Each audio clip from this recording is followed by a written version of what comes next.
Hello.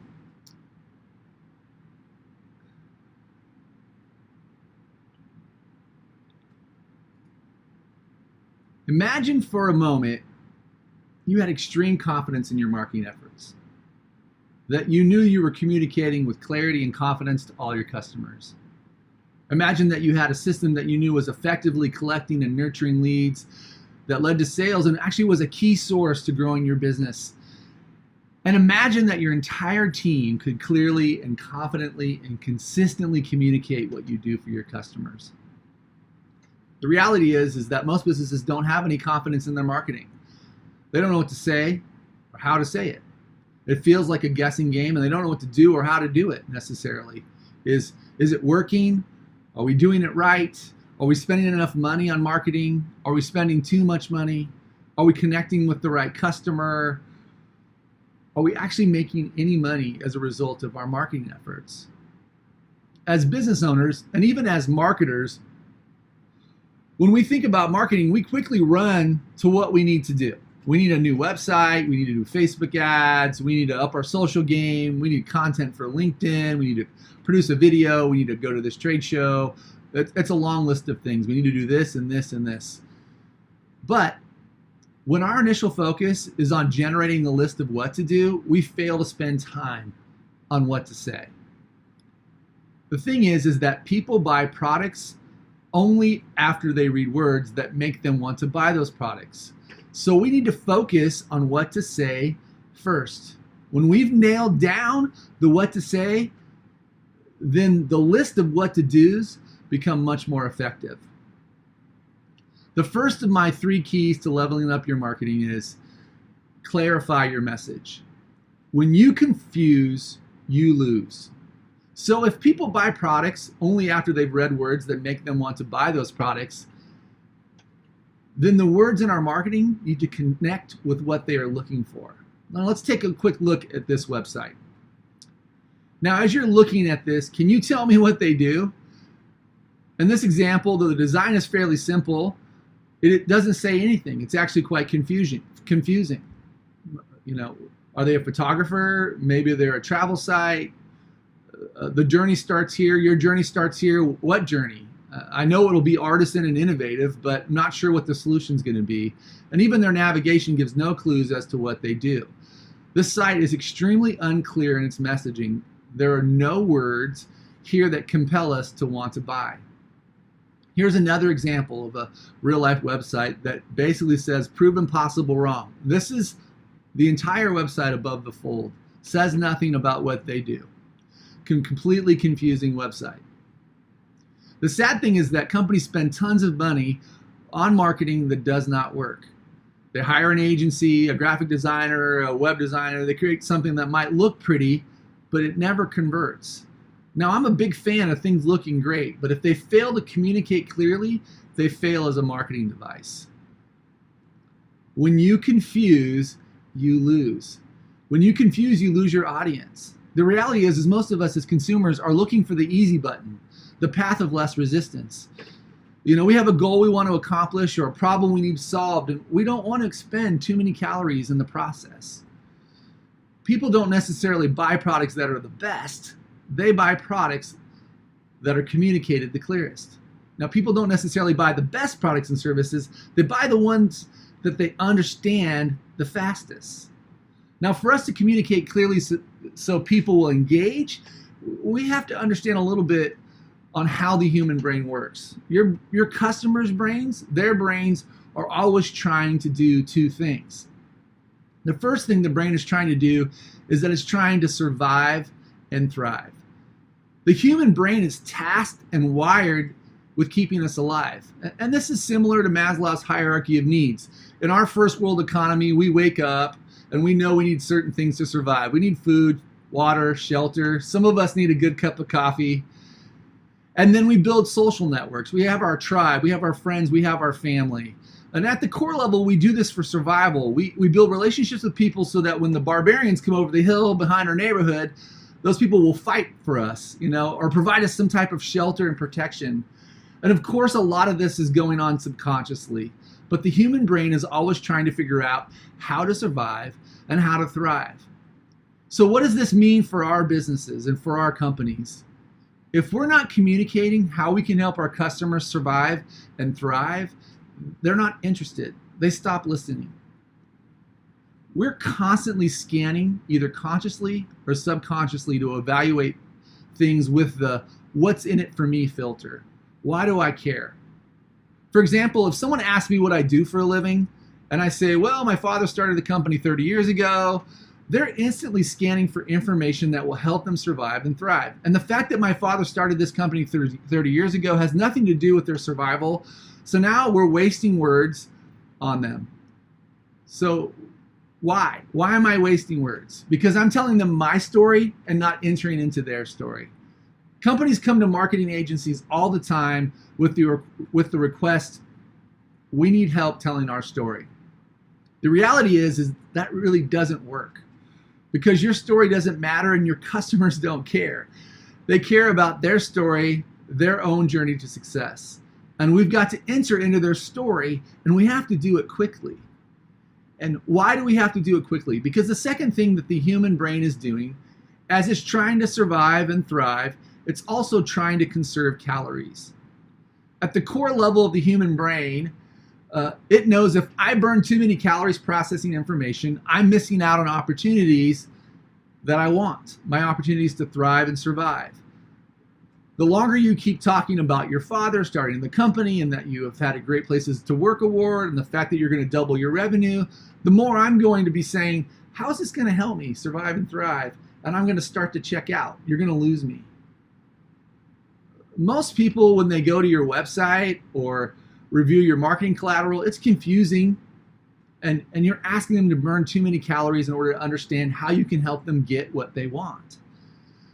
I love this analogy. This is a great analogy of what we typically do with the information we present.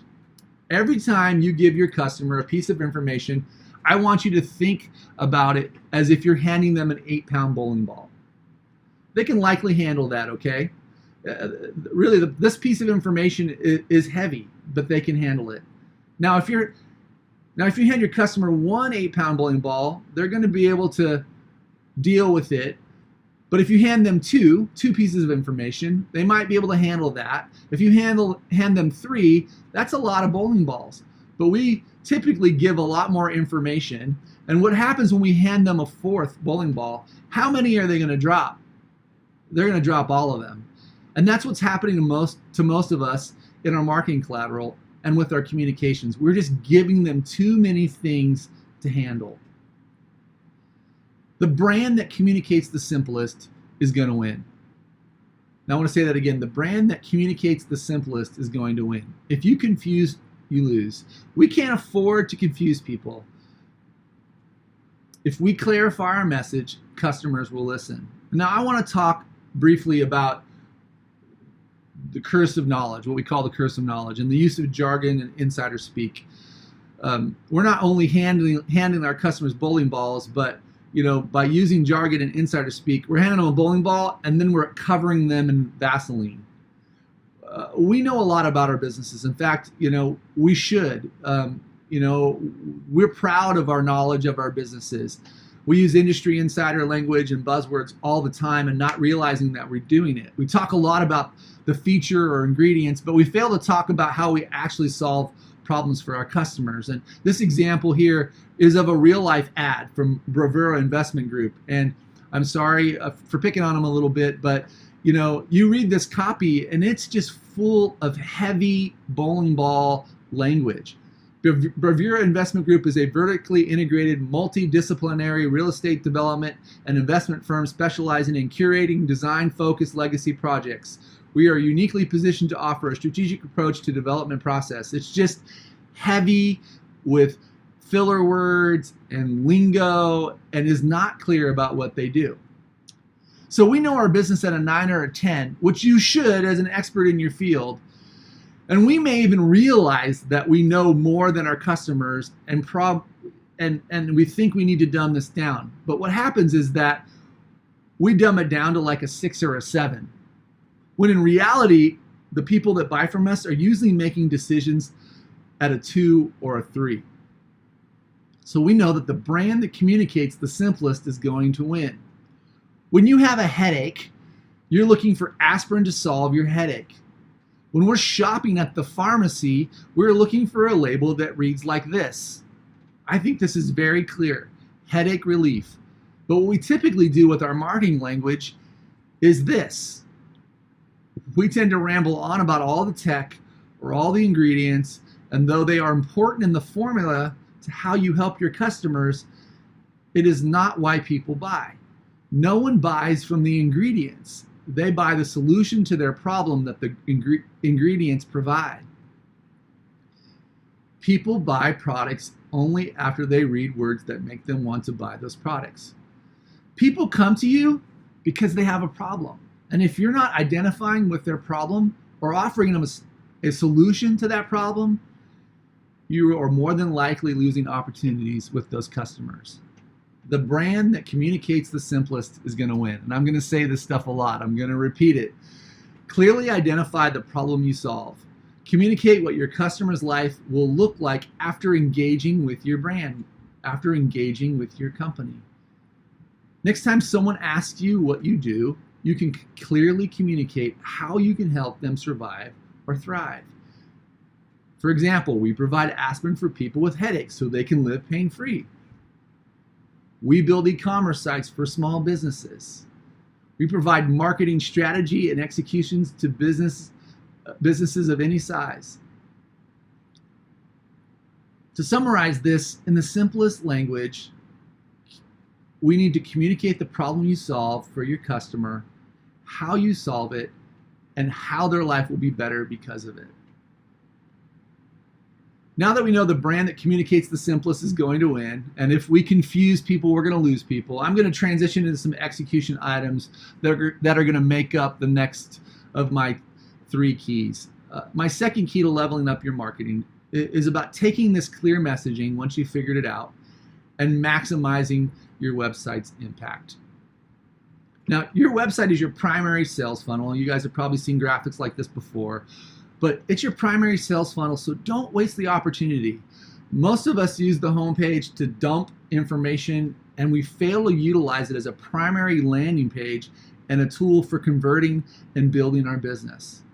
We fail to help the customer kind of understand the process and help them through the funnel of awareness, and of interest, and of desire and action. Your website is actually the most likely place for your customers who will go and engage with you and verify your legitimacy. And once you've clarified your message, you can clearly communicate what you do. There are a few things that you should consider to make this whole experience as friction-free as possible. And here's kind of a good recipe for communicating in a way that burns minimal calories on your website. So we see that there's 7 core ingredients to a good homepage or landing page. And this should be it. This should be all the ingredients in your cake. You need to have a good header and hero section. You need to have a good stake section that talks about what's to lose if they don't interact with your brand. We need to communicate success and value, so that what things look like for them on the other side of interacting with your brand. We need to talk about authority, and authority is that part where you establish yourself as the guide to help them be successful. We need to clearly communicate the plan, that it's easy to do business with you. We need to have clear calls to action, and then we need to have transitional calls to action. So let's dig into each one of these a little bit. So the header or hero section of your website. The header of your site, the part above the fold, it needs to pass the grunt test. Now, the grunt test is that it needs to be so clear that even a caveman could understand it. Is it easy to identify what you do, and what is the benefit of what you do, and what happens next? Website visitors are scanners. They're going to move quickly, and we need to really make sure that the flow and the headlines we use communicate clearly. We cannot expect them to read paragraphs of copy, because they probably won't. And since we know that people are looking to conserve calories and making decisions, we don't have very long to get their attention. So there are 3 things that your header section needs to do pretty quickly. What do? You need to be clear and succinct. So to go back to my aspirin example, we provide aspirin for headaches. And how does it provide me with value? So, why do I care? So you can live pain-free. And what do I need to do next? So buy now, buy here, a clear call to action. So here's some examples of some websites that I think are very clear in their header. Training line workers for rewarding careers. We provide line work education and training for the gas distribution, telecommunications, and electrical industries. An independent, unbiased monitoring solution for your investments. This is obviously a software product that monitors your investments. Sell more trucks. An easy-to-use website, inventory management for dealerships that connects your buyers to the right commercial vehicle. So we know this is a commercial vehicle sales product about selling more trucks. And you're compelled to know more. So we go back to this previous example that we've talked about. It doesn't do any of that. It's not clear about what they do, not clear about the value that we're going to get, and really not clear about what I'm going to get when I make the next steps. So I want to touch really briefly about imagery on a homepage. Remember, your job is to enter into your customer's journey and to help them solve their problems. Too many brands make the marketing all about them and not about how they solve their customers' problems. So you want to make that clear, but you also want to have imagery that illustrates what success looks like for your customers. So in this example, this is a custom home builder, make your dream home a reality. They're showing a picture of a beautiful dream home and what it could be for a potential customer of theirs.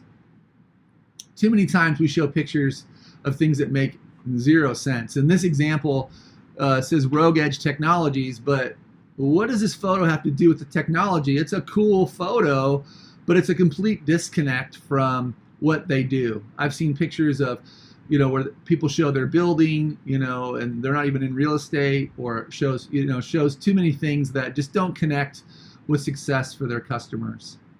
Another thing to consider with the header section is the number of nav items and the way that you name them. Again, we want to keep your nav as simple as possible.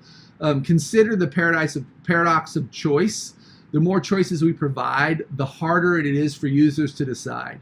So 3 to 4 top nav items is ideal. Remember, our customers are really quickly scanning. So if they're looking at nav, we need to be thinking about, are we helping them with the words that we've chosen? The next thing is a clear call to action. It's important to have clear calls to action on your site, and lots of them. People need to be told what to do. In order to guide your customers to a place where their problems can be solved, we need to be direct with our calls of action. Learn more, get more information. Those are not confident, direct calls to action. They're passive and communicate kind of more work or a need to burn more calories. Like calls to action like schedule a meeting or buy now or sign up are much more direct. You want your calls to action in all the prime real estate on your site. And you can see here I highlighted a couple of places on this commercial vehicle software site. Top right-hand corner, right below the main value proposition on the website. You also want to have them after every major section on your website. I don't think there's ever possible to use too many calls to action almost after every major section. You want to give them an opportunity to engage with you in that moment where they're at. We also need to communicate what is at stake. If there's nothing at stake, then there's no reason to buy your product or service. Customers buy solutions to problems, and we need to remind them a little bit about the pain that those problems are causing them. We go back to using my aspirin example. What is at stake with that? Living with headaches or living in pain. And many brands are afraid to talk about what is actually at stake. They don't like to bring up the negative consequences of the problems they are solving. But if we think about this, like these elements that I'm talking about are like the ingredients of a cake. The cake requires flour, eggs, oil, vanilla, sugar, salt. And the stakes are like the salt.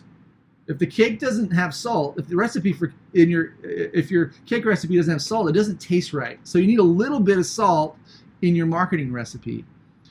So we want to identify what is at stake and if they don't use your product or service. And here's a couple examples. This is that commercial truck software again. So down below I have that highlighted in red. It says don't let unsold inventory cost you money. So we know that the problem is unsold inventory. It's a primary problem, and that not moving inventory is going to cost them money. In the investment monitoring software example, the stakes are right up in the header. Most investors don't realize how much money they are losing in fees. It can be well over 6 figures over their lifetime. So the stakes are big. It could cost you a lot of money if you're not paying attention to what's going on with your investments. Okay, so the next thing we need to do is we need to show the benefits of doing business with you. This is like the sugar in the recipe of the cake.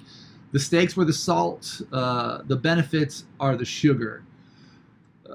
We need to really clearly identify what are those key value props or benefits your product or service brings. This is not a features list. The common mistake is that people list a bunch of technical features on their website or use a lot of jargon, a lot of information that isn't about benefits or value. And really what we're doing again is we're going back to showing the back of that aspirin bottle and all the ingredients. People buy a solution to a problem, but they ultimately are buying the benefit they get that your solution brings them. So we need to communicate that clearly and be thinking about how do we help them survive and thrive. Here's a few examples. So just living pain-free of headaches, having the home of your dreams, a website that converts traffic. If we go back to the example of the vocational school that trains linemen, they have a value stack across the top there that basically references the 3 career programs that they offer, the variety. They talk about the value of how much money you can make as soon as you're out of the program, and then they talk about how quickly you actually can get out of the program and start making that money.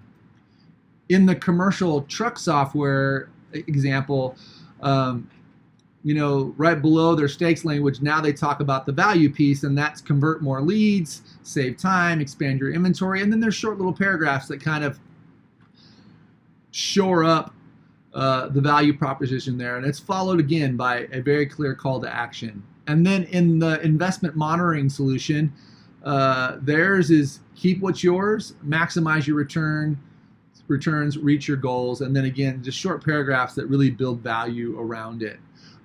They go just a little bit farther right below it and just really kind of tie in this philosophical thing of that they believe you should be aware of these fees, and they talk about the problem again and that you should have the tools to take action when needed. The next piece we need to do is show authority, and since we're not the hero but our customer is, it's their story that we want to enter into and help them be successful. We want to play the guide to help them get to where they're trying to go. You're like the Yoda to their Luke Skywalker. You're there to help them achieve their success, their goals. Yoda obviously has street cred and has skills to help Luke. So we want to use the authority section for you to build your cred and establish your authority. The best way to really establish authority is to let others do the talking for you, and to do that through testimonials about how you've helped them. Another way that you can do that is using logos of some of the companies that you've done work for that people can see and connect to that help build your authority, as well as you can list certifications and things of that nature to help build value. Still, the words that you choose should be very minimal. You could use a headline over your testimonial section that's, helping companies just like you grow. And here's some examples from what I've been showing you. So this is the commercial truck software, so trusted by the world's best auto companies. And then they show logos of the major manufacturers that really helps build authority that their product has value and can help you as a truck dealer. And then they go on below that to say helping dealers like you sell more trucks, and then they have a video testimonial from one of their customers. The next piece is that we need to have a clear plan. We often make it way too hard for people to do business with us. We make them jump through hoops. We make it vague as to what to do next. People need to be told what to do next, and they need to be shown that it's easy to do business with you. If we make this too complicated, you're going to lose people. In your plan, I like 3 steps. I think people respond best to this, kind of the rule of 3. 1, 2, 3, go, a 3-step plan that concludes with a strong call to action. And here's some examples from those sites that I've been sharing with you today. In the commercial truck, this is their plan. Get started selling more trucks today. Step 1 is schedule a call. Step 2 is our team will reach out. Step 3 is we'll get your site running up in 10 days. So it ends in success. It builds value and ends in success. For the vocational school, it's step 1, choose your program.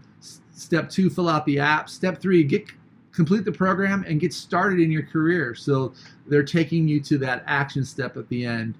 And then the example with the investment monitoring software, step 1 is sign up and add your accounts. Step 2 is complete our quick investment profile. And step 3 is success language. Start monitoring your financial future and reach your goals. All right, our 7th ingredient in this section is have a transitional call to action. Now I'm going to expand on this and how this connects to key element number 3 in just a minute, but I want to talk a little bit about transitional calls to action. Customers typically don't always buy an impulse. Sometimes they do, sometimes they don't. So what's the difference between a regular call to action and a transitional call to action? A direct call to action is like you're asking someone to marry you. It's pretty direct. Let's do this. Let's engage fully. Buy now. Let's get going. But maybe they're interested, but they're not quite ready to make the commitment or make the purchase. So the transitional call to action is really designed to say, in the meantime, while you're checking us out, why don't you do this? And it's more like, now that you learned a bit more, would you like to get some coffee? Would you like to go on a date? And it's really designed to build and nurture relationships. And it's the part of the intake of leads into your funnel. And they allow you to have this ongoing relationship where you can continue to provide them value. And then when the moment comes and they're ready to engage, you're in the conversation. So our 7 core ingredients that we talked about, the hero section, the stakes, the success, the authority, the plan, the calls to action, and the transitional call to action. And I'm going to jump over onto another screen real quick.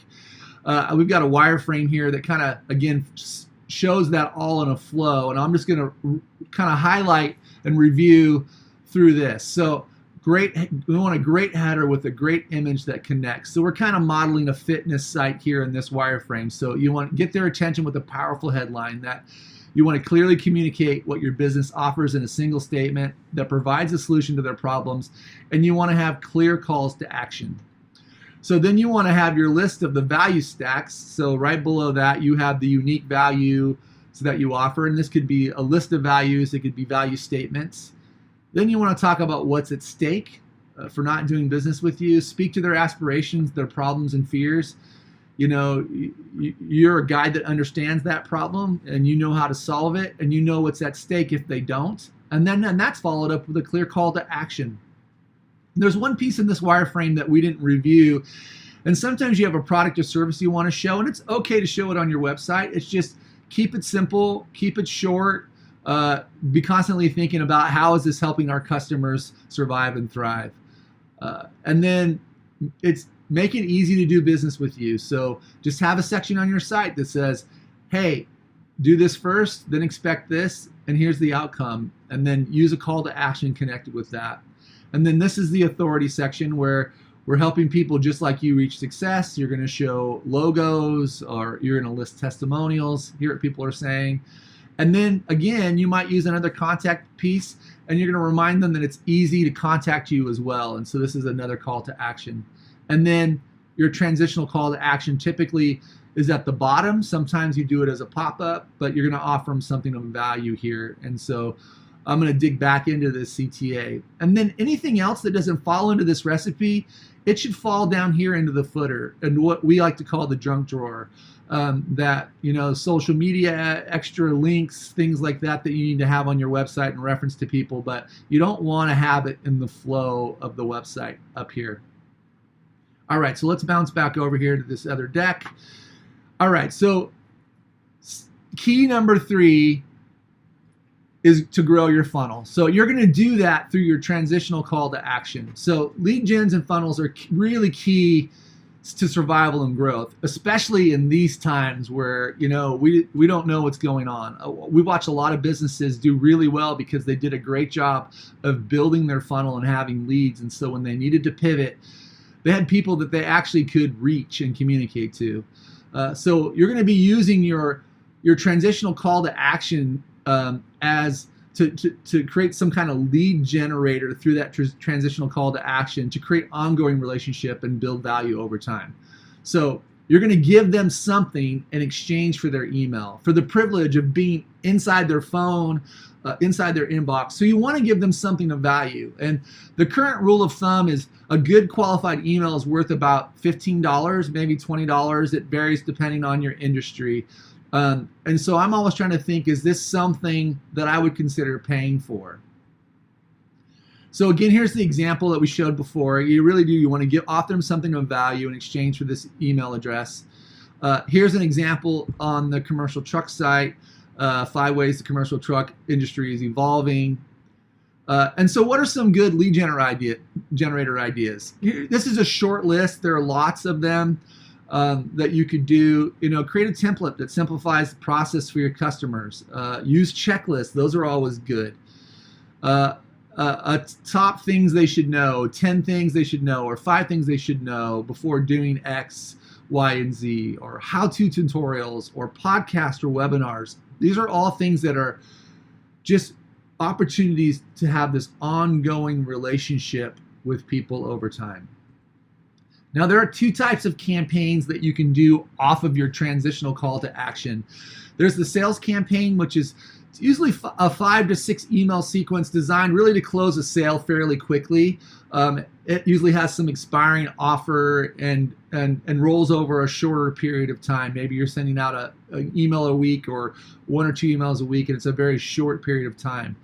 The other one is a nurture campaign. And these are designed to be ongoing and to provide ongoing value with your customers or potential customers over time. We're all on these now. We're all on email lists that we get. And technically, they're all nurturing campaigns. It just depends on how good they're doing it in regards to providing value. The ones that provide value to us, we tend to stay on. And the ones that don't, we tend to unsubscribe. And that's okay. It's quite all right to have people unsubscribe from your list because they're actually doing you a favor. They're helping you clean your list so that the people there are actually more likely to be potential customers. So those are the 3 key things to level up the marketing for any business. And there are more, but those are the top 3 things that I think if you would do right away, that would significantly impact your funnel and help you grow your business and help you convert more customers. And those 3 things I talked about today were getting clarity on your message, maximizing your website's impact, and growing your funnel. Okay, so here's my sales pitch. If you feel like you're not clear in your messaging, or everybody on your team would give a different answer if they're asked what you guys do, or you might know or suspect that your messaging is confusing your customers, we can help you. We can help you clearly and consistently and confidently talk about what you do. We are a StoryBrand certified agency.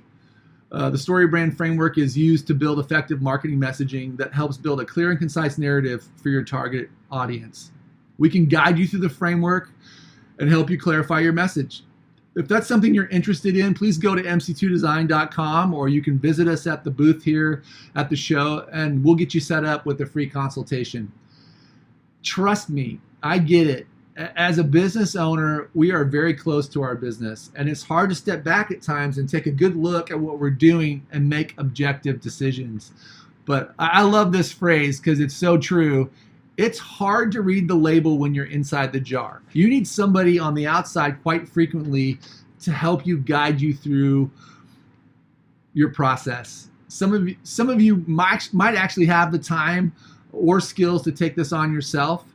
If you're going to attempt it, then I suggest buying How to Build a Story Brand by Donald Miller and get familiar with how you might tackle this on your own. But what I found is this. Trying to implement these things on your own is sometimes like trying to cut your own hair. It's going to look like you did it yourself. So in closing, the most important thing we can be doing is be clear about our message. We need to stop being cute. We need to stop being clever and using insider language and start communicating with clarity. If we're confusing our customers, we are turning them off. People love clarity and detest confusion. When you confuse, you lose. And if we clarify our message, customers will listen. The brand that communicates the simplest is going to win. Thank you guys so much for having me. Have an awesome day. There we go. All right. Thank you, Michael, for that. That was really great. Let's get some questions started. We have Josh. There we go. All right. Thank you, Michael, for that. Feedback. A second. Really great.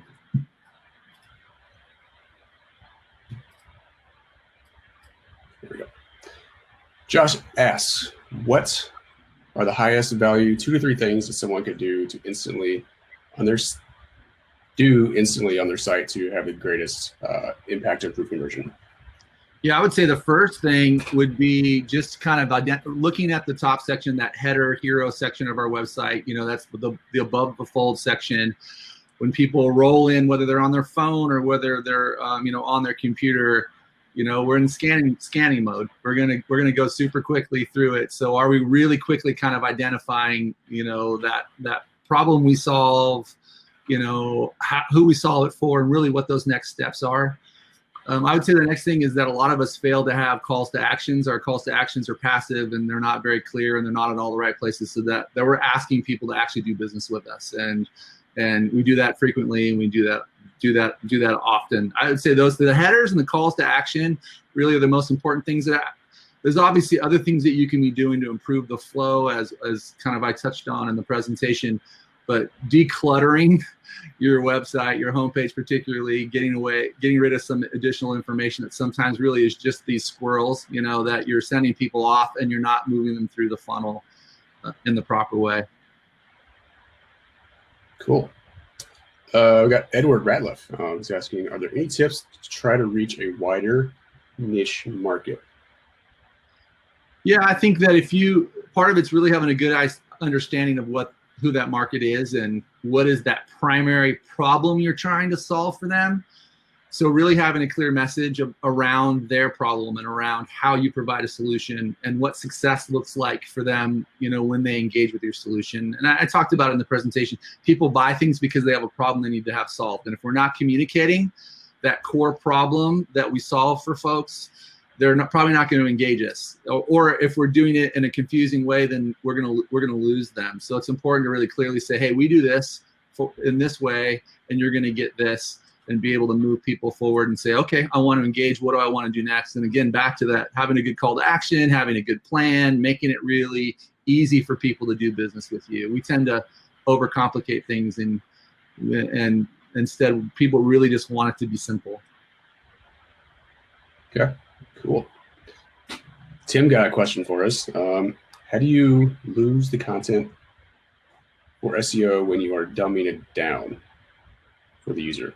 Lingo could be your keywords. Yeah, I think some of it could be in the way that you write headlines. If you're thinking about people writing headlines, you can add content to your site. My thought is that Google doesn't necessarily need all of that content up at the top, right? Ultimately, you can put that somewhere else on your website. You can put that on other pages. You can put it down towards the bottom, you know, some summary copy. But that when people are entering, it really is just about converting once you get people there. You know, obviously you should be producing other content. Your homepage shouldn't be your only page that you're generating, you know, organic traffic from. You recognize that people, a lot of times, if you look at your analytics, are entering into other pages within your website, not necessarily your homepage, so that, you know, you're driving people in. But you also need to be thinking about these concepts in your interior pages too. If they land on an interior page, you know, are we confusing them, or are we clearly communicating what you do and how you do it and what you want them to do? And then below that, you can have the meat of that content you want to communicate to them. That's a good question, though.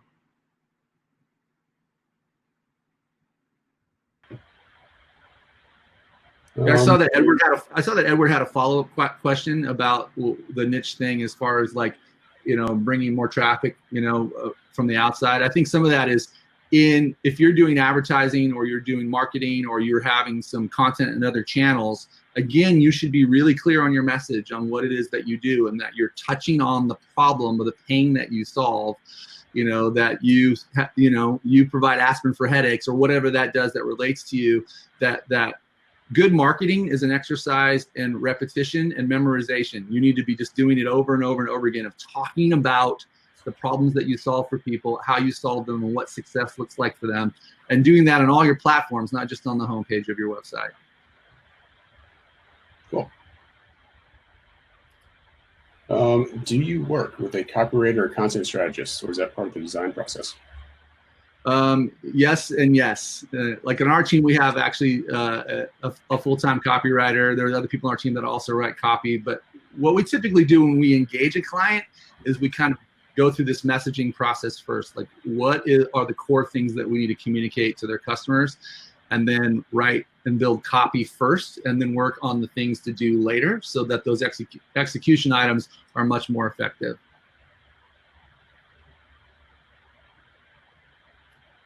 Okay. Give people a minute or so to see if they got any other questions.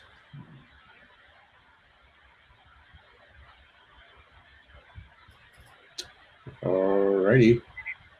I guess we'll end it there. If you guys have any more questions or want to talk to Michael more, you can jump over into one of the sessions or one of the lounges. Any particular lounge you want me to head to? If you want to jump into number 2. Okay, sounds good. Maybe hang out there for a few minutes. If nobody shows up, then you're off the hook. Yeah. All right. Sounds good. All right. Thanks again. Thank you.